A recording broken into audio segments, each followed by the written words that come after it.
Hey, what up, everybody? Yeah, man, I just got this. I was listening to all that the flu stuff all day long, man. The coronavirus, man. I just got tired of that stuff. I didn't even end up having to work until like later today, so I got a chance to just chill for a minute and catch a bunch of news. And man, all they talked about was that coronavirus, man. I was like, oh man, can't y'all talk about something else for a minute? So then the news broke about Andrew Gillum, and you guys remember this guy? He ran against DeSantis for governor of Florida back in 2018. Lost by a very slim margin. Anyway, this guy got caught in a hotel room last night, I guess, with some bunch of methamphetamines and a bunch of men naked. Yeah, like dudes in there having a gay orgy, and or from all, before somebody called me out and said the wrong thing, man. I just wanted to clear that up. It looked like gay orgy. I mean, what else was going on? All y'all up in there naked and you're in there getting high off, man. But the truth is, according to several sources. Some friends of mine, even here in Detroit, who happened to have a thumb on the pulse of some of the stuff going on in Florida during the election. It was like they said that it was common knowledge this guy was down low, and the Democrats were so desperate to put somebody up there that they threw him up there anyway, and then the fakes tried to cover it up. And I guess Trump came down there and gave DeSantis the boost that he needed, or he would have lost. So anyway, well, I guess it all came to light, and I guess that's a good thing. The guy got discovered, exposed, what they call outed, but by mistake. But what my understanding is, they found a guy in a hotel room. He was there naked, and he was incoherent. Like he was so high he couldn't talk or couldn't respond. And there was a couple other men in there with him, and in similar condition. And I like to point out something, because every time you call out gay people about anything, I don't even like using the word gay. The sodomites. Anytime you call them out about something, the first thing they say is, "Oh, you must be gay." If you say anything, if you criticize anybody homosexual, you must be gay. So basically, that's supposed to shut people up, or that's supposed to make Christians quit, or anybody else say, "Oh, okay, well, I guess I won't say anything, because if I say anything, then you get to throw it back at me." Well, I don't think that there's anything wrong with calling sodomite sodomite. I'm not gay, so and say what you want.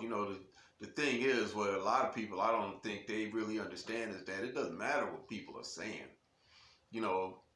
If you want to try to save somebody from going to hell, if you want to just point it out and just tell them what God says about it, it ain't like I'm going to hurt you or try to, execute you, as the Bible says, in the Old Testament.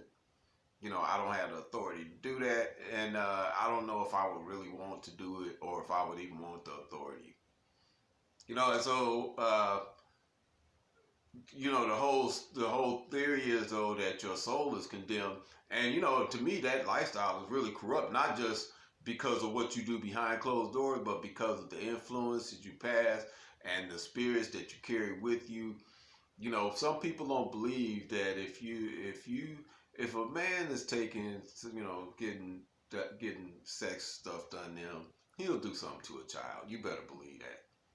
That's just foolishness, that people think that their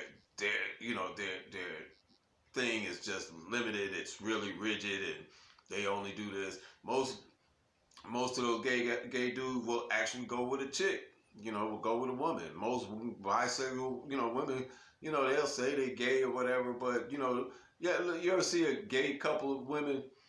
They're scared to death that the other one's gonna want to go back to a man, because they already know that they're pretending to be men taking turns pretending to be men, and then even the passive one decides that they want to try to be the man one night or to be the masculine one. And man, that stuff is just nothing but a bunch of folly. So, Andrew Gillum, you got caught, boy, with your pants down, right? So, with the proverbial pants down, I don't know if you was pitching or catching. It's all the same stuff. You pitching and catching. So it don't really matter. Anyway, that's probably something everybody really want. And I guess I shouldn't, as a Christian, I guess I shouldn't delight in that. It's just that this guy was running for governor, and he came, within a few thousand votes, I think, of winning. He only lost by a very slim margin. I think it was like 1 or 2 points, something like that. It was a small margin. I don't know what the exact count was, but for sure, it was a very close race. My understanding is. So that guy could have been running for Florida and getting high and just turned out Tallahassee and turned Tallahassee into Sodom and Gomorrah. So we got enough of that, and I'm glad that that guy is out and probably, hopefully, well, he'll never have a career, doing anything important. He might win a representative position somewhere, and if the guy turns himself around, God bless him. I'm all for that, for redemption. So anyway, I just thought I'd make that quick video. I don't really want to condemn people, but I think it's great when we find out that we just missed a real tragic situation, which would have been tragic if that guy had been elected governor of Florida. All right, Mr. DeSantis, good for you, and good for Trump for supporting you. Thank you. Go ahead, subscribe to the channel, and I'll see you next time.